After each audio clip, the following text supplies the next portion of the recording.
আকাশবাণী কলকাতা। স্থানীয় সংবাদ পড়ছি ধৃতি সেন শর্মা। বিশেষ খবর হল, ট্যাব কেলেঙ্কারির সঙ্গে যুক্ত সকলের বিরুদ্ধে কঠোর ব্যবস্থা নেওয়া হবে বলে মুখ্যমন্ত্রী স্পষ্ট জানিয়েছেন। রাজ্য জুড়ে চলা ট্যাব কেলেঙ্কারির পেছনে আন্তঃরাজ্য অসাধু চক্র সক্রিয় বলে রাজ্য পুলিশের দাবি। এদিকে ট্যাব কেলেঙ্কারিতে মালদার বৈষ্ণবনগর থেকে ধৃত আরও একজন। আদিবাসী নেতা বিরসা মুন্ডার ১৫০তম জন্মজয়ন্তী। সারা দেশে আজ আদিবাসী জনজাতীয় গৌরব দিবস হিসেবে উদযাপিত হচ্ছে। প্রধানমন্ত্রী এই উপলক্ষে বিহারে এক অনুষ্ঠানে স্মারক মুদ্রা ও ডাকটিকিট প্রকাশ করে বলেন, পিএম জন্মান ও ধরতি আবা জনজাতীয় উৎকর্ষ অভিযান আদিবাসীদের কাছে বিভিন্ন প্রকল্পের সুবিধে যাতে সরাসরি পৌঁছে যায় তা সুনিশ্চিত করেছে। আর সরকারি রাজ্যে আদিবাসীদের অরণ্যের অধিকার ফিরিয়ে দিয়েছে বলে মুখ্যমন্ত্রী রাজারহাটে বিরসা মুন্ডার জন্মবার্ষিকী উপলক্ষে এক অনুষ্ঠানে দাবি করেছেন। সারা দেশের সঙ্গে এ রাজ্যেও ধর্মীয় অনুষ্ঠানের মধ্যে দিয়ে শিখ ধর্মের প্রবর্তক গুরু নানক দেবের ৫৫৫তম জন্মবার্ষিকী উদযাপিত হচ্ছে। আজ রাস পূর্ণিমা। কোচবিহার, নদিয়া সহ বিভিন্ন জায়গায় ধর্মীয় মর্যাদায় পালিত হচ্ছে রাসযাত্রা।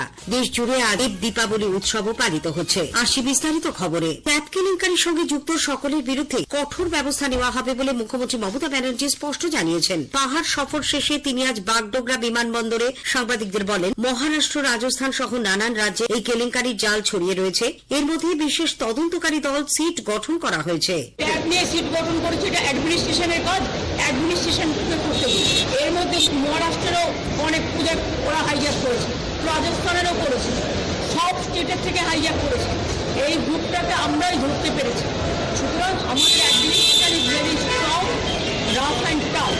তারা অলরেডি ৬জনকে অ্যারেস্ট করেছে, বাদ বাকি যা যা করার করবে, এবং তাদের যারা টাকা পায়নি তাদের সবাইকে টাকা দিয়ে দেওয়া হবে। প্রশাসনের ভূমিকার প্রশংসা করে মুখ্যমন্ত্রী বলেন, হ্যাকারদের অনেককেই গ্রেপ্তার করা হয়েছে। যাদের অ্যাকাউন্ট থেকে টাকা হাতিয়ে নেওয়া হয়েছে, সরকার তাদের প্রাপ্য টাকা ফিরিয়ে দেবে বলেও তিনি আশ্বস্ত করেন। সংবাদ মাধ্যমের একাংশের সমালোচনা করে মমতা বলেন, প্রশাসনকে কাঠগড়ায় তোলা তাদের উচিত নয়। এদিকে রাজ্য জুড়ে চলা ট্যাব কেলেঙ্কারির পেছনে আন্তঃরাজ্য অসাধু চক্র সক্রিয় রয়েছে বলে রাজ্য পুলিশের এডিজি দক্ষিণবঙ্গ সুপ্রতিম সরকার জানিয়েছেন। ভবানী ভবনে আজ সাংবাদিক বৈঠকে তিনি বলেন, রাজ্যের ১৯১১ জন পড়ুয়ার সঙ্গে প্রতারণা হয়েছে। ট্যাব কাণ্ডে এখনো পর্যন্ত রাজ্য জুড়ে ৯৩টি মামলায় গ্রেপ্তার হয়েছে ১১ জন। আরও কয়েকজন এই ঘটনায় জড়িত, তাদের খোঁজ চলেছে।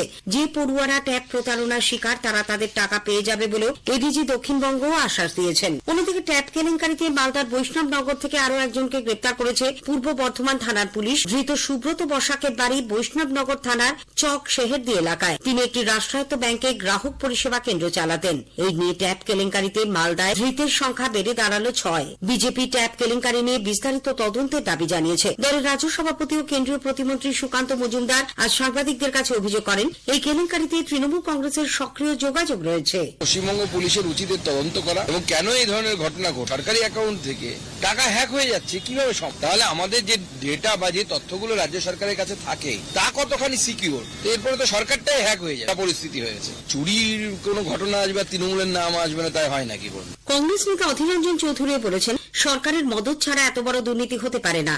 সাংবাদিকদের প্রশ্নের উত্তরে তিনি আজ বলেন, যেমন শিক্ষা দুর্নীতি হয়েছে বাংলায়, যেমন স্বাস্থ্য দুর্নীতি হয়েছে, যেমন রেশন দুর্নীতি হয়েছে, ঠিক একইভাবে এই ট্যাব দুর্নীতিও সংগঠিতভাবেই হয়েছে।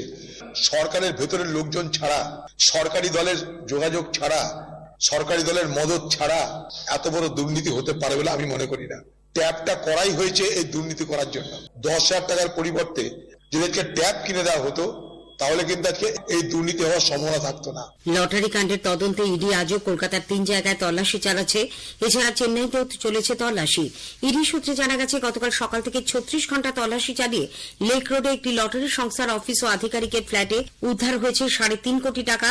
এর কোনো বৈধ কাগজপত্র দেখাতে পারেনি ওই আধিকারিক। বেশ কিছু গুরুত্বপূর্ণ নথিপত্রও পাওয়া গেছে। পূর্ব বর্ধমানের কালনা থানার পুলিশ আন্তঃরাজ্য গরু পাচার চক্রের হদিশ পেয়েছে। গ্রেপ্তার করা হয়েছে চক্রের ৮ জনকে। ধৃতরা সকলেই হরিয়ানার বাসিন্দা। এ রাজ্যের বিভিন্ন এলাকা থেকে গরু চুরি করে তারা সেখানে পাঠাতো। আবাস যোজনায় ঘর না পেয়ে ফের বিক্ষোভ গ্রামবাসীদের হিঙ্গলগঞ্জ ব্লকের হেমনগর এলাকায়। তাদের অভিযোগ, আবাস যোজনায় ঘরের তারা। এই বিষয়ে তৃণমূল কংগ্রেসের পক্ষ থেকে অবশ্য কোনো প্রতিক্রিয়া পাওয়া যায়নি।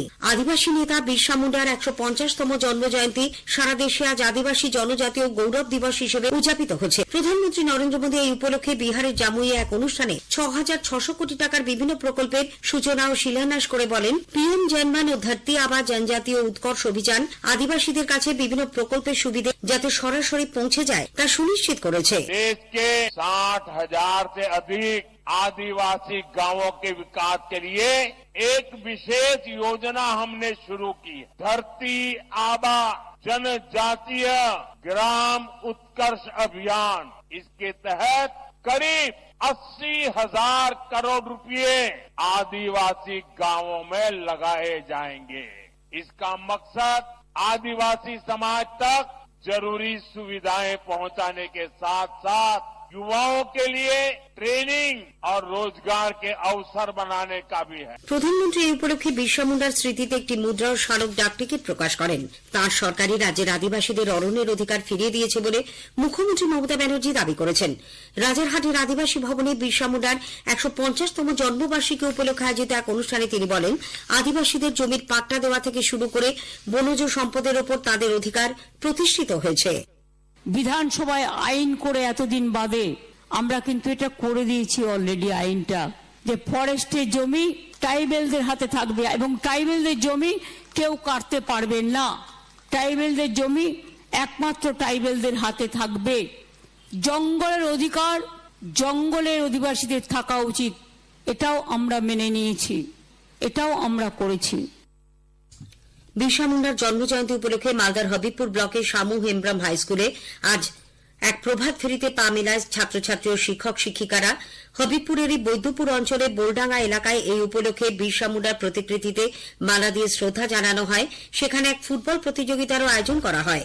নদিয়ার ভীমপুর থানার গোবিন্দপুর মাঠে নানা অনুষ্ঠানের মধ্যে দিয়ে বিরসা মুন্ডার জন্মজয়ন্তী পালিত হয়।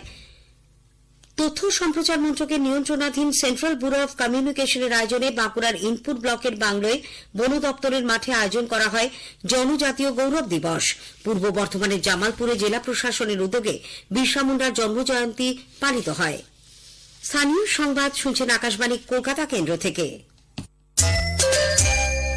এখন বিজ্ঞাপন, পরে রয়েছে বাকি খবর।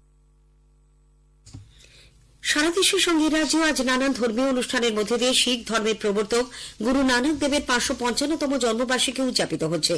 কলকাতা শহর শহরতলির বিভিন্ন গুরুদ্বারায় আজ বিশেষ প্রার্থনার আয়োজন করা হয়। খোলা হয়েছে লঙ্গর। দিনটি গুরু পারাব ও গুরু নানক প্রকাশ উৎসব হিসেবে উদযাপিত হচ্ছে। 5 বছরের ঐতিহ্যের পরম্পরা মেনে মালদায় আজ গুরু নানক দেবের জন্মজয়ন্তীতে বনেদের মঙ্গল কামনায় বন ফোঁটার আয়োজন করা হয়। আজ রাস পূর্ণিমা।